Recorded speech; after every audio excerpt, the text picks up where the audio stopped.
Good morning, students. Okay, today we are going to study secretarial practice standard 12 HSC. Okay, हम लोग क्या पढ़ने वाले हैं? SP यानी secretarial practice. अभी देखो 12th के स्टूडेंट्स को मालूम है सब सिलेबस चेंज हो गया है और ये चेंज सिलेबस जो है पहले सिलेबस से टफ है.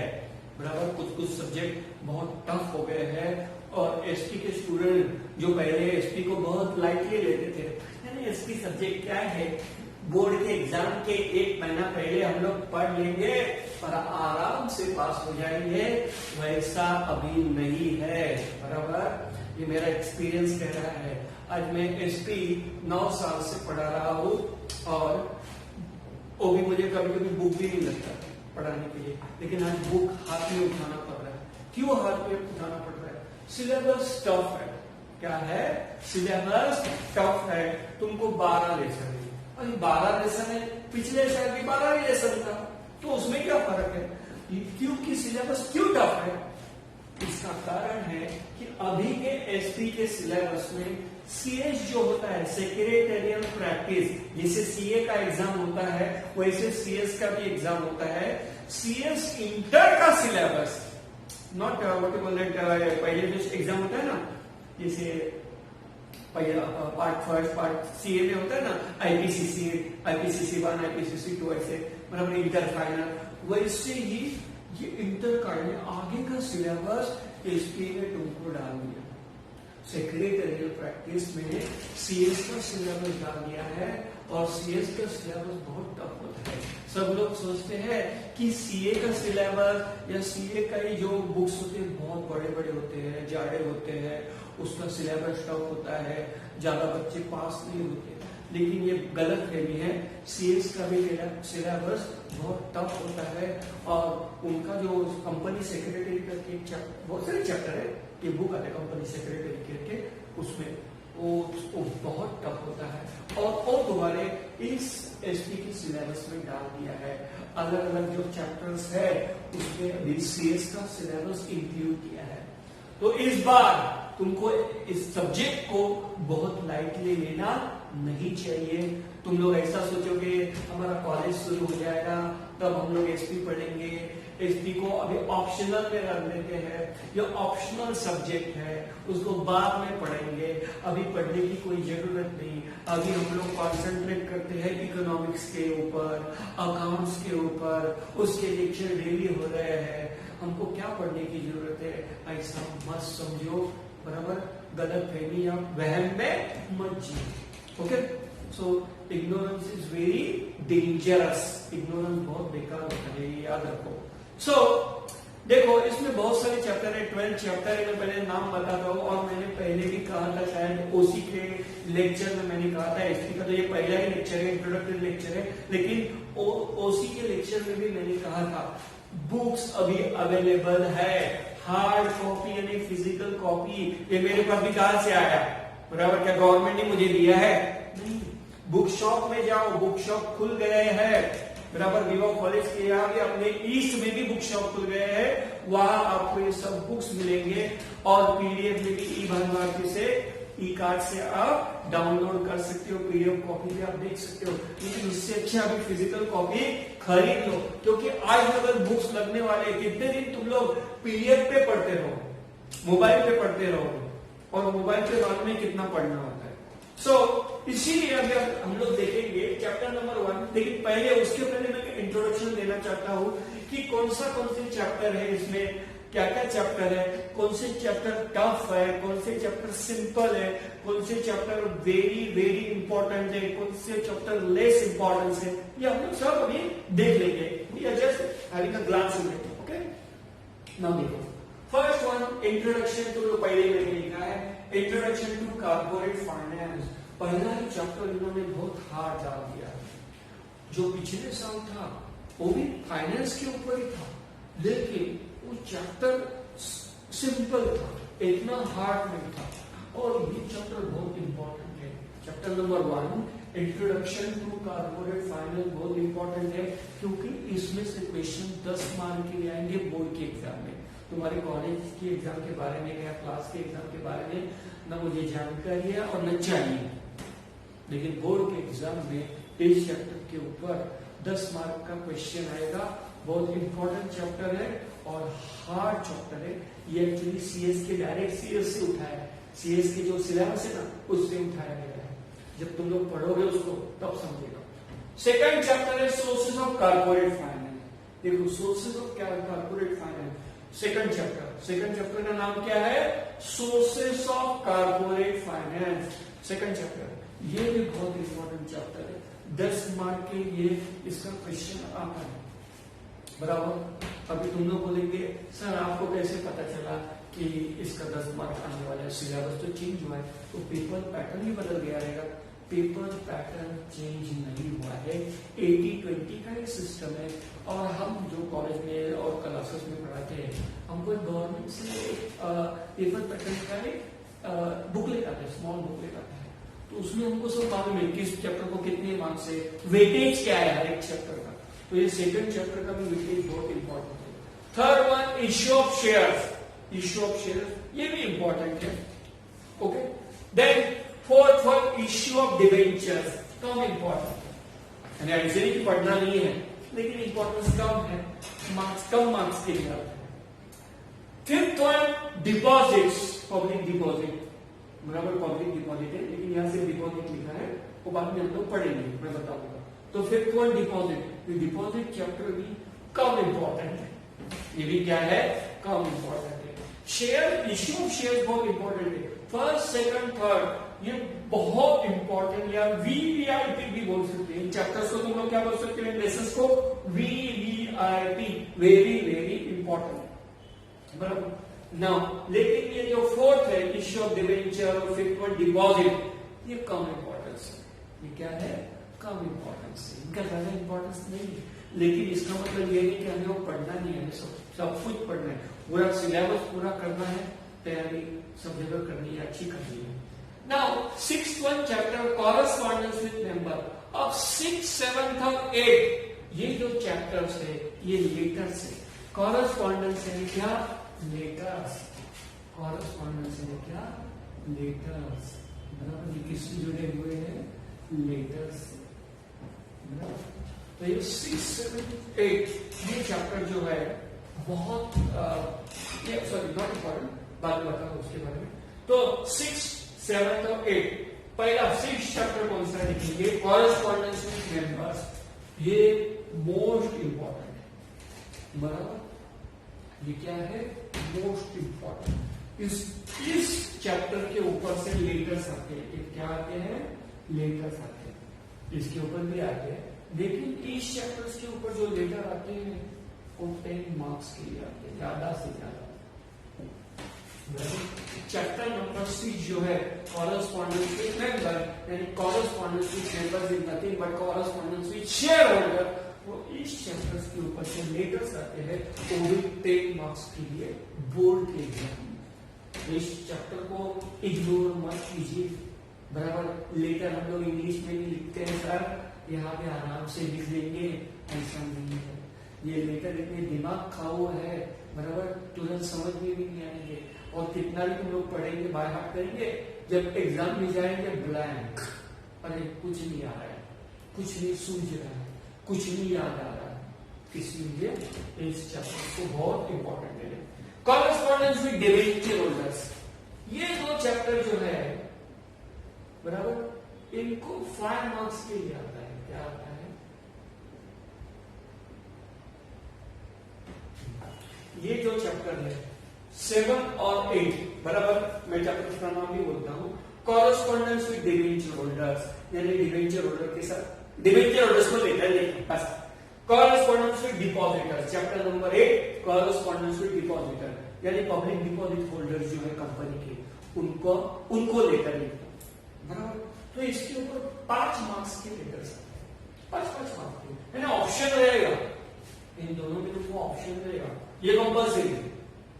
ये 10 मार्क्स चैप्टर नंबर 6 का जो है वो कंपल्सरी है, और 7 और 8 जो चैप्टर है उसमें 5 मार्क्स का आएगा, उसमें आइदर इसका लिखना है या और इसका लिखना है। Either you have to write letter from chapter number 7 और from chapter number 8 and you will get 5 marks. Your entitled to get 5 marks. So ये आपको मालूम होना चाहिए, बराबर। सबसे इंपॉर्टेंट चैप्टर कौन सा है? 7 और 8। अभी देखो इसके पहले जो पेपर पैटर्न था, कभी कभी बोर्ड बच्चों को ज्यादा से ज्यादा फेल होना चाहिए, इसलिए इसमें से कभी कभी 10 मार्क्स का हम लोग क्या करते थे, अचानक क्वेश्चन डालते थे कि 10 मार्क्स का, स्पेशली चैप्टर नंबर 7 के ऊपर से। चैप्टर नंबर 7 के लिए कॉरेस्पॉन्डेंस विद डिवेंचर होल्डर्स, यानी डिवेंचर होल्डर्स को हम लोग लेटर लिखते हैं, उसके ऊपर सब लोग बच्चे सोचते थे, पहले की सिलेबस की, पहले की बात कर रहा हूं, जो ओल्ड सिलेबस था, तभी स्टूडेंट्स ऐसे सोचते थे चैप्टर नंबर 7, कभी भी चैप्टर नंबर 7 ही था, मतलब चैप्टर आप देख सकते हो ओल्ड सिलेबस में। तो chapter number 7 deposit, sorry correspondence with depositors में letters to debenture, sorry depositors में डिवेंचर होल्डर्स, तो डिवेंचर होल्डर्स को लेटर लिखते हैं तो 5 मार्क के लिए आएगा, बराबर। तो बच्चे वैसे ही एक माइंडसेट तैयार करते थे, वैसे ही साइकोलॉजी उनकी होती थी, ये तो 5 मार्क के लिए आएगा, छोड़ देंगे या बाद में पढ़ लेंगे या उसको ऑप्शन में रख देंगे, ये चैप्टर से 10 मार्क के लिए आने वाला है। लेकिन ऐसा नहीं है, कभी कभी जो बोर्ड जो है ज्यादा से ज्यादा पेपर पैटर्न को अगर हार्ड बनाना चाहती है या ज्यादा से ज्यादा बच्चों को फेल करना चाहती है तो इसके ऊपर से 10 मार्क्स का आता है। लेकिन अभी तुम्हारा सिलेबस बदल गया है, नया सिलेबस है, तो तुमको थोड़ा सा इसमें क्या मिलेगा, कंसेशन मिलेगा, रिलैक्सेशन मिलेगा। So 7 chapter correspondence with debenture holders and letters to debenture holder. Chapter number 8 correspondence with depositors and letter to depositor, depositors and public depositor. जैसे आप बैंक में एफडी रखते हैं ना, फिक्स डिपॉजिट, मम्मी पापा रखते हैं तुम्हारे नाम पे उनके नाम पे, वैसे हम लोग कंपनी में भी फिक्स डिपॉजिट रखते हैं, लेकिन उसको फिक्स डिपॉजिट ना कहते हुए पब्लिक डिपॉजिट बोलते हैं, डिपॉजिट कहते हैं, बस उतना ही। तो उनको लेकर लिखना, ये 8 है। Lesson number 9 depository system. Lesson number 9 depository system. इस चैप्टर को आप हमेशा के लिए ऑप्शन में रखो। अब तुम बोलोगे सर ऐसे क्या कह रहे हैं, मैं ये चैप्टर सिखाऊंगा, 9 चैप्टर जो है डिपॉजिटरी सिस्टम, ये मैं चैप्टर पूरा एक्सप्लेन करा के दूंगा, उसका इंपॉर्टेंस भी दूंगा, कौन से उसमें इंपॉर्टेंट क्वेश्चन है, शॉर्ट नोट से जो भी है इंपॉर्टेंट भी दूंगा। लेकिन मेरा आपसे ये कहना है या आपको सलाह है कि आप इस चैप्टर को ऑप्शन में रखिए, यानी जैसे वो स्टार्टिंग में बोलते हैं हम लोग कि एग्जाम के 10-15 दिन पहले पढ़ाई शुरू करते हैं बच्चे या 1 महीना, तभी जाके इस चैप्टर को थोड़ा थोड़ा पढ़ो। ये चैप्टर इंपॉर्टेंट नहीं है। Least important chapter number 9 depository system in SP के पूरे सिलेबस में सबसे कम इंपॉर्टेंस, बराबर, एकदम बोलूं कचरा चैप्टर, बराबर, चैप्टर नंबर 9 डिपॉजिटरी सिस्टम। अब तुम बोलेंगे क्यों? क्योंकि ये क्वेश्चन जो इसके ऊपर आता है 5 से 8 मार्क, पूरे पेपर में 5 से 8 मार्क। तुम बोलेंगे सर 5 से 8 मार्क, इतना मार्क्स कैसे हम लोग छोड़ दे? उसके बदले में बहुत सारे ऑप्शन आएंगे, उसके बदले में इतने चैप्टर से उसके ऑप्शन आएंगे, और ये चैप्टर समझने के लिए डिपॉजिटरी सिस्टम जो है चैप्टर नंबर 9 समझने के लिए सबसे हार्ड है। ये आज मैं पक्के वादे के साथ कहता हूं, अगर आपको झूठ लगेगा, बराबर, आप उस चैप्टर को पढ़िए, बाय हार्ट करिए, आज के आज देख लीजिए, और बाद में दूसरे दिन उसको याद करने की या कुछ लिखने की, बिना देखे लिखने की कोशिश कीजिए, ब्लैंक हो जाओगे। मैं इस चैप्टर को जरूर पढ़ाऊंगा, जरूर समझाऊंगा, इंपॉर्टेंस भी दूंगा, लेकिन इस चैप्टर को बोर्ड के एग्जाम के लिए आप ऑप्शन में रखना जरूरी है। Okay, now we turn to chapter number 10, lesson number 10, dividend and interest. ये इंपॉर्टेंट चैप्टर, इसके ऊपर बहुत सारे इंपॉर्टेंट क्वेश्चन आते हैं, बराबर। डिविडेंड किसको मिलता है? शेयर होल्डर्स को, और इंटरेस्ट किसको मिलता है? डिवेंचर होल्डर्स को। किसको? Debenture holders, bond holders, public deposit holders, ये हम लोग बाद में पढ़ेंगे। ये बहुत इंपॉर्टेंट चैप्टर है, बराबर, सबसे इंपॉर्टेंट नहीं लेकिन इंपॉर्टेंट है। Now 11th one financial market और 12th वन स्टॉक एक्सचेंज। देखो chapter number 11, chapter number 12 financial market और स्टॉक एक्सचेंज। पिछले साल जो ये 2 चैप्टर थे वही उठा के फिर से रख दिए, नो चेंज, कुछ थोड़ा बहुत इधर एक एडिशनल पैराग्राफ डाल दिया रहेगा, पैसा देने के बदले जरा उल्टा दे दिया रहेगा, लेकिन वो चैप्टर सेम है चैप्टर सिंपल है, बहुत इंपॉर्टेंट नहीं है, लेकिन थोड़ा इग्नोर भी नहीं कर सकते उसको, या बाजू में कुछ करने का नहीं, उसके बारे में पढ़ने का नहीं, बराबर ऐसा भी नहीं कर सकते, क्योंकि इस चैप्टर में से क्या आते हैं, शॉर्ट नोट्स आते हैं। 11th और 12 दोनों की बात करें, financial market as well as stock exchange, ये दो चैप्टर है 11th और 12 बराबर। तो इन दोनों चैप्टर से आपको क्या आएगा, शॉर्ट नोट्स आएंगे, बराबर। आंसरिंग ब्रीफ आएगा, बराबर। Divide stock exchange and importance of Bombay stock exchange, national stock exchange, कुछ भी क्वेश्चन लोग डाल सकते, पागल है, बराबर। तो वो एक आ सकता है, उसके साथ ऑब्जेक्टिव में भी आता है, और सबसे ज्यादा आता है डिस्टिंग्विश बिटवीन, डिफरेंशिएट और distinguish between primary market, secondary market, capital market, money market, ऐसे बहुत सारे क्वेश्चन होते हैं। तो इसके लिए चैप्टर को हम लोग टोटली इग्नोर नहीं कर सकते, ज्यादा इंपॉर्टेंट भी नहीं, लेकिन कम इंपॉर्टेंट, मीडियम इंपॉर्टेंस है। चैप्टर नंबर 11 और chapter number 12 financial market, stock exchange, medium important, एकदम ज्यादा भी नहीं, एकदम कम भी नहीं, मीडियम। तो ये आपको 12 चैप्टर है, बराबर। सिलेबस थोड़ा हार्ड है, पहले से तो हार्ड है, पहले से टफ है। ये आपको जब आप पढ़ेंगे, बुक पढ़ेंगे, आपको मालूम पड़ेगा, बराबर। और सब जो बुक पढ़ के जो पढ़ेगा, अरे ये तो सिंपल है, लेकिन वो बार हार्ड करना पड़ता है, क्योंकि एसपी में आपको मालूम है ओसी जैसा नहीं चल रहा है। ओसी में कैसा है, 2 लाइन बुक का लिख दिया, 4 लाइन हमारा लिख दिया, मार्क्स मिल जाते हैं, बराबर। अपने मन से कैसे कहते हैं कि ओसी में, ओसी है और भी कोई थियोरेटिकल सब्जेक्ट है, बराबर, उसमें आपको कैसे कि आप अपने मन से भी लिख सकते हैं, लेकिन इको और एसपी आप इसमें मन का नहीं लिख सकते। इसमें लैंग्वेज जो रहती है वो भी बुक की होनी चाहिए, या उससे रिलेटेड होनी चाहिए। जो भी आप एग्जाम्पल देते हो वो भी बुक से रिलेटेड होनी चाहिए, बराबर। जो भी कॉन्सेप्ट टर्म्स आप लिखते हो, बराबर, वो भी बुक से रिलेटेड होनी चाहिए, बराबर। तो इसीलिए ये एसपी का सिलेबस या एसपी के सब्जेक्ट को इग्नोर मत करो, बराबर।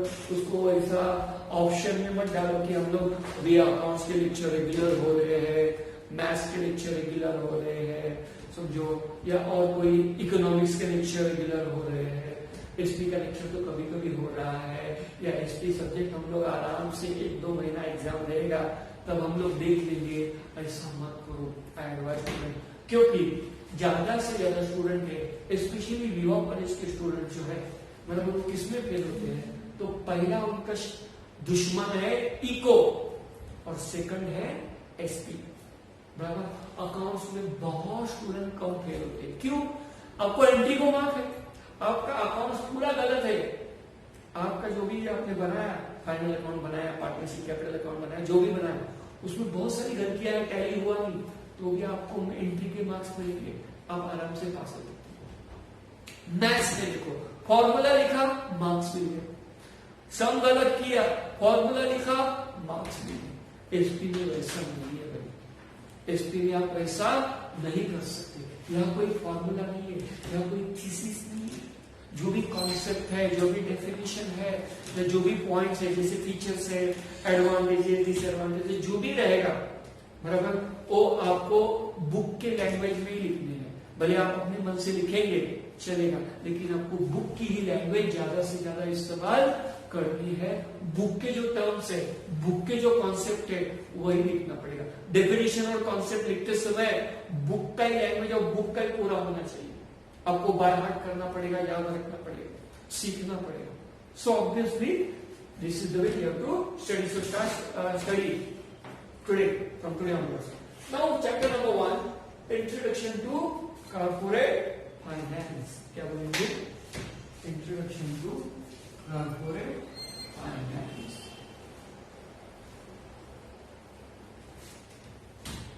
अब यहाँ बोलेंगे what do you mean by corporate? Corporate का मतलब कंपनी। क्या बोलेंगे? कंपनी। वो ज्यादा हार्ड नहीं, कंपनी फाइनेंस क्या है? कंपनी फाइनेंस है, प्राइवेट कंपनी हो, पब्लिक कंपनी हो, प्राइवेट लिमिटेड कंपनी हो, बराबर।